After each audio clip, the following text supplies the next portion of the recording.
So hi everybody, welcome to the channel. Just an update on the Himi. As you can see, the airbox has been removed, as well as the under tray, and this is to remove the Hagon shock.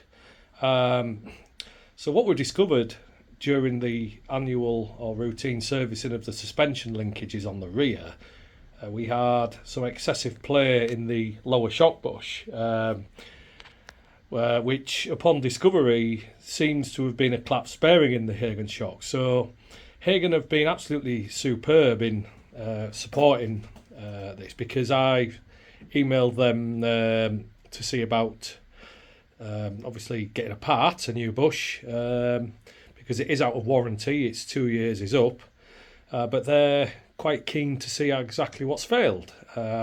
So I've sent the shock off to Hagon, and hopefully we'll find out shortly what the prognosis is. And that's just given me a little bit of time to take everything apart after a good few years, couple of years of dirt, and give it a right good power wash. So what I want to do now is while I've got the airbox off, we're just going to have a look at basically a couple of things around the Himalayan.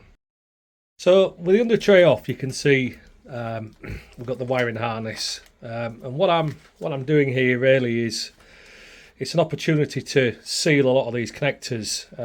What I like to do is cover any like multi-plugs in like a rubber sleeve. This is the main battery supply that goes to the main power to the bike, and you can see it's not actually a waterproof connector. The engine control is waterproof, so anything that's related to the engine, like the starter solenoid and ignition and so on, is. But the actual ancillaries, it's just a normal connector. So what I'm going to do is basically clean all this down. I've actually power washed the entire underside here, because the thing is, like I say, it's had years of dirt, so it's very clean. It's dried off. Like there's the relay, so it's just that's the auxiliary relay, which I've just, again, because it gets very damp or off-roading and power washing down, I like to keep all the electrical contacts dry. So just an old inner tube sleeved over as the inline fuses. If we go around, you can see in there, all being well. So there's the air intake there. So obviously there's the throttle body, ABS unit at the back there. Not a big job to get this off, but surprisingly clean, really, considering the mileage that it's done and the hammer that it's had. Certainly, the last few years. Really easy bike to maintain.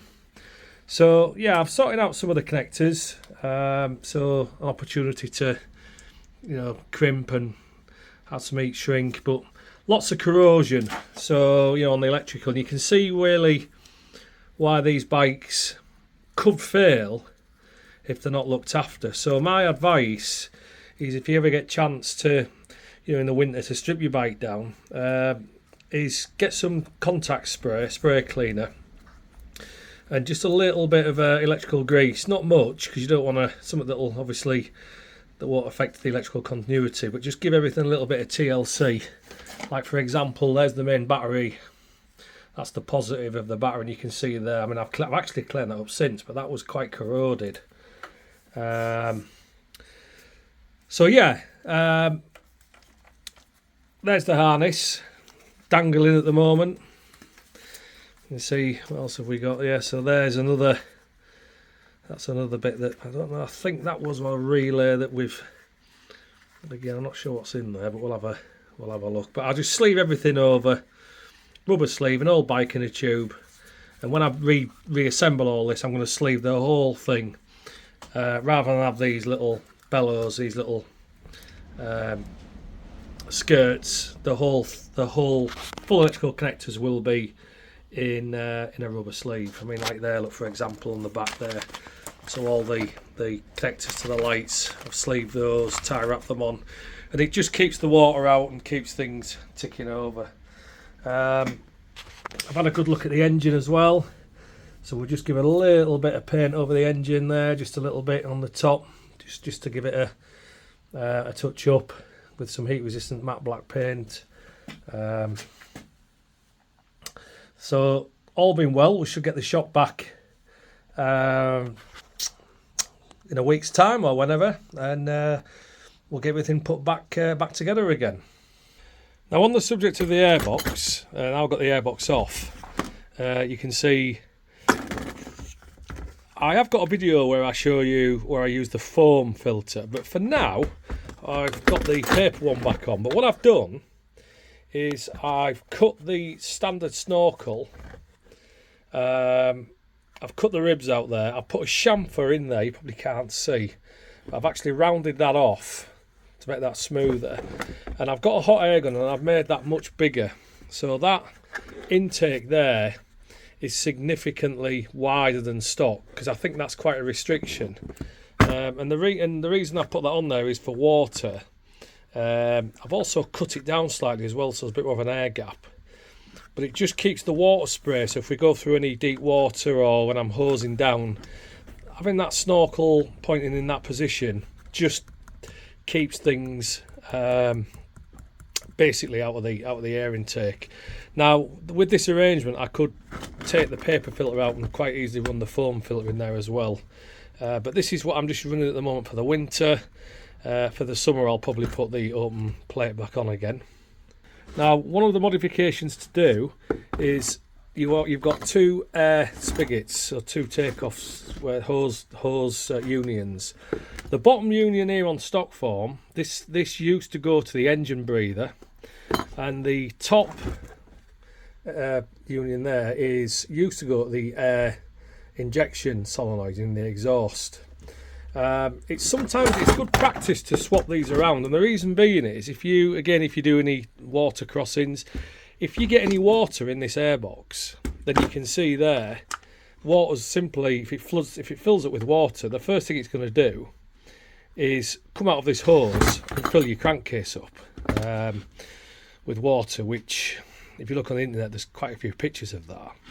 So one modification that you can do is swap these around. So put the engine breather actually on the top, and have that bottom there, obviously for the air injection, or in my case, the air injection's actually been deleted, so that's just blanked off.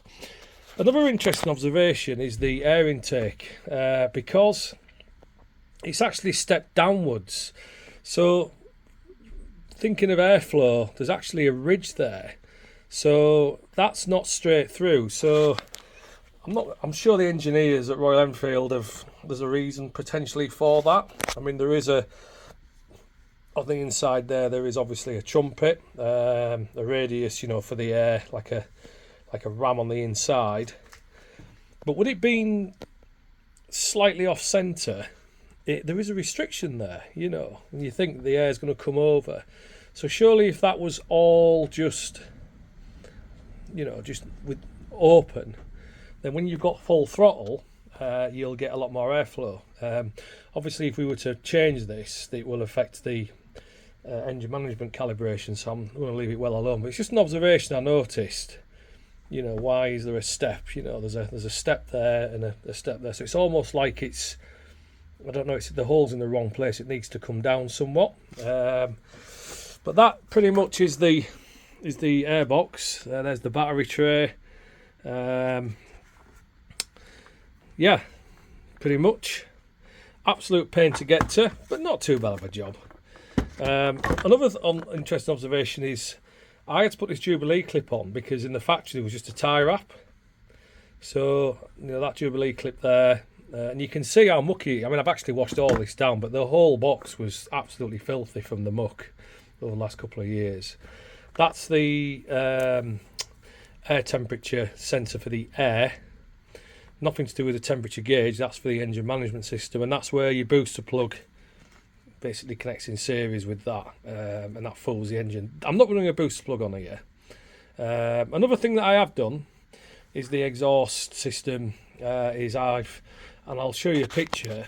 If you look at this picture here, I've got the stock Lextek exhaust baffle, and I've welded. I bought a cheap decibel killer baffle off of Amazon that has a diameter of 26 millimeters, and I basically modified it by chopping the end off here, and taking the actual baffle off. Sorry, the hold pipe off with a blank end. Welded that onto the Lextek standard DB killer baffle at the end of the can. Much quieter, and with taking the stock exhaust off and putting the Lextek on, there's a weight saving, and it quietens it down significantly as well, if you get my drift.